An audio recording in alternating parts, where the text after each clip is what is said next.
So I pulled the glove box cover off with the clock. And just wanted to document a couple things. Had these little 4 screws that just held it on the bottom. Looks like this is riveted there.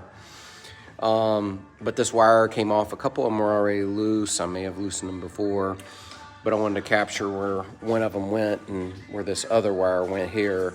This wire right here seems to go up through this, and I'm guessing it goes back for the lights. I'm not sure, but that's my guess. I'll look it up later, and I'm going to get under here, but I'm going to tell you the last time I got under here, it was not easy getting out. So if you hear me scream, it's because my abs are cramping.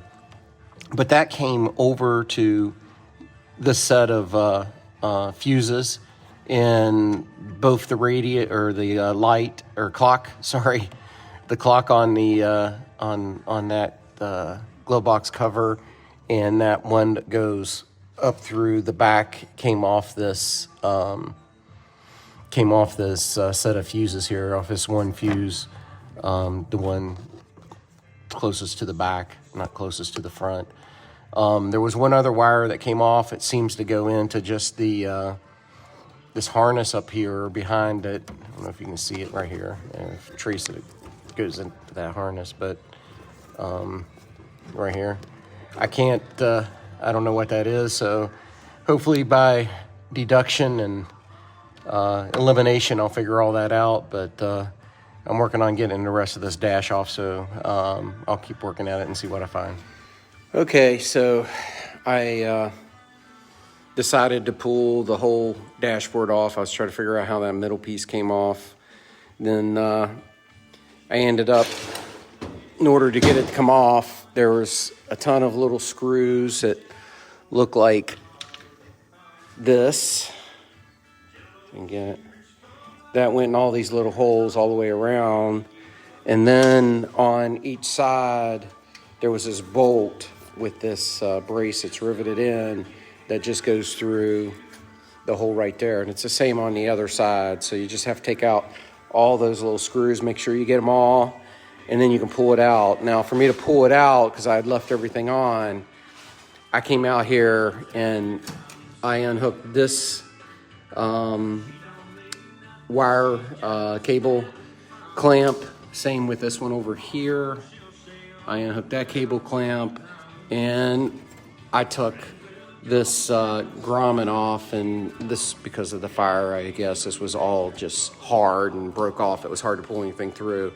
So that gave me enough slack to pull it all through.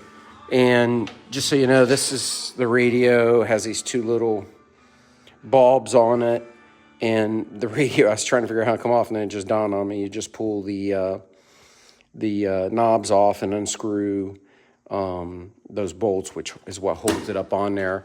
Same with the windshield wiper control. It came up through this hole, so it had to come off. It's in there somewhere, but basically I just took the knob off, unscrewed the bolt, and then it fell through, and that allowed me to pull it off. Now I'm going to take the time to unhook all this and get it out of here. Okay, well, I learned something the hard way. I thought all the wires here went back through that grommet. I had thought maybe I'd reuse this firewall cover because it wasn't terribly bad shape, but apparently this throttle cable, hand cable, went through a little lower. It came out around here, comes out through this hole, and then connects here. And then that's a little hand throttle to set the RPMs. My understanding, it's not quite the same as a choke, but it kind of sets the engine RPMs to sort of a basic, almost, I don't know if you can use it as a cruise control or not, but that's basically kind of my understanding of what it is. Okay, so I pulled out the dashboard cover, and the biggest problem I had was pulling out the ignition switch. This one down here was just a pain to get to. I couldn't get a socket on it. It was just a real pain in the ass. I got everything else out. A couple things to note. This was a starter button. It's got this paper on it for some reason. Not sure why that is, but some sort of insulator or something. Let's see, what else? Over here, a couple things to just document. One thing is this switch here at the end, I haven't figured out which switch is which 100%, but one of these wires run down to the bottom and goes underneath this, and it looks like it's bare. So I don't know if it was supposed to run somewhere or if that's how they grounded it, but whatever it is, it's not working right now. And up here you can see the starter switch or ignition switch. Here's the starter button that came out. This is kind of interesting from a standpoint of the wiring harness in there. A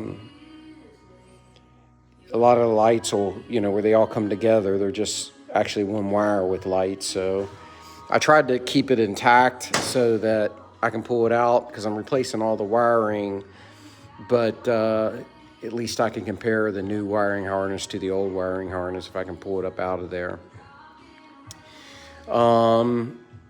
Yeah, I think that's it. I'm gonna clean things up here a little bit and probably call it a day, but that was not easy. If I did it again, I would unhook all the wires first, particularly from this switch here on the back. A lot of the incoming wires come in here, so I would go in and unhook those wires first, and make it a heck of a lot easier to get things out. So there was one more thing that I wanted to document, and that is the grain. I don't know if this has been painted or if the fire did this, but most of the color is gone in most places, but underneath here we can see the type of grain that this had on it.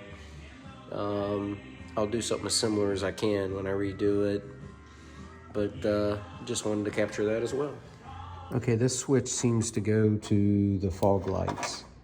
It was one of them that mounted up underneath. Okay, so this switch runs out of here, down through here, down through there.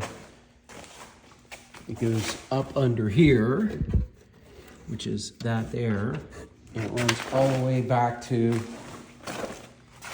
here. It's not that one, but I think I pulled it through. It's back over there, so it came back here. So I'm wondering if it was a backup light.